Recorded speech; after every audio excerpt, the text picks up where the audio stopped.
bracket on the top. And then we're going to be moving it into place here. And then with the help of the needle, get this bottom spring in and kind of keep your finger on it. And then you're going to bend the other spring part around with your needle nose, and then it's basically in place. And you use the screwdriver to kind of make sure everything is pushed in all the way. Okay, I think we're good there. So that's good.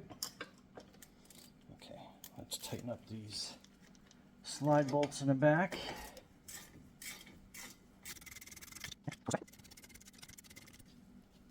Okay. Put our 2 dust covers on. Push them in. And then just a quick inspection. Take a look at it. Make sure you clean your rotor off, or if you're replacing it, same thing, you spray it down so you get any of the packing grease off of that.